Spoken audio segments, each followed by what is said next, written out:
Assalamualaikum warahmatullahi wabarakatuh. Selamat sore teman-teman semuanya. Perkenalkan saya Atika Kumariatun dengan NPM 251202004 dari Prodi D3 Kebidanan Fakultas Kesehatan Universitas Jenderal Ahmad Yani Yogyakarta. Di sini saya akan menjelaskan terkait dengan pengenalan instrumen alat-alat kesehatan dalam kebidanan, terutama yaitu set partus.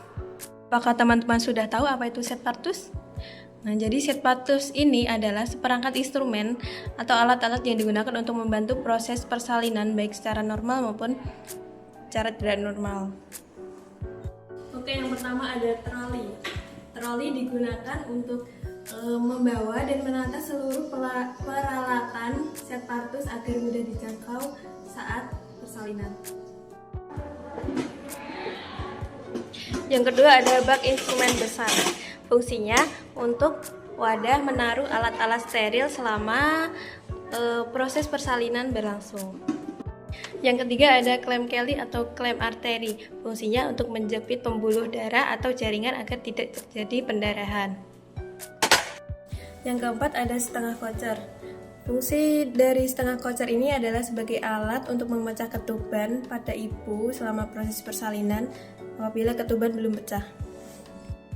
Yang kelima, ada gunting episiotomi.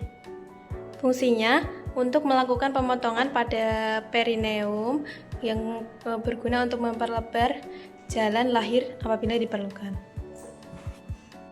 Yang keenam, ada pinset bedah atau pinset chirurgis. Fungsinya untuk memegang jaringan saat akan dilakukan tindakan pembedahan kecil seperti episiotomi atau penjahitan pada luka. Bentuknya seperti ini.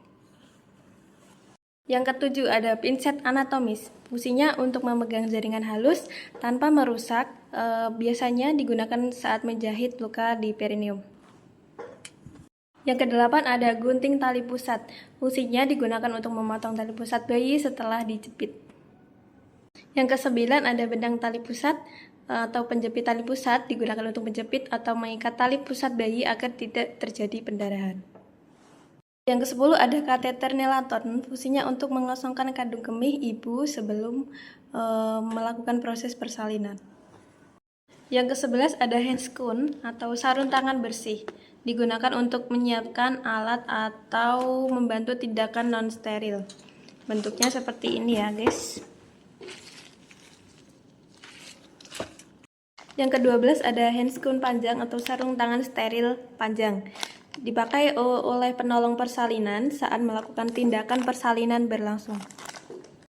Yang ke-13 ada kapas DTT atau kapas disinfeksi tingkat tinggi untuk membersihkan area genital atau perineum ibu sebelum melakukan tindakan. Yang ke-14 ada kom. Kom ini berfungsi untuk wadah menaruh kapas atau larutan antiseptik.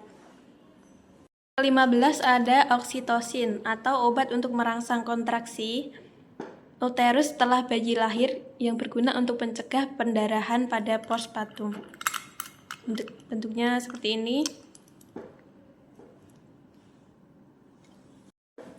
Jadi ini ya guys, bentuk-bentuk dari obat oksitosin.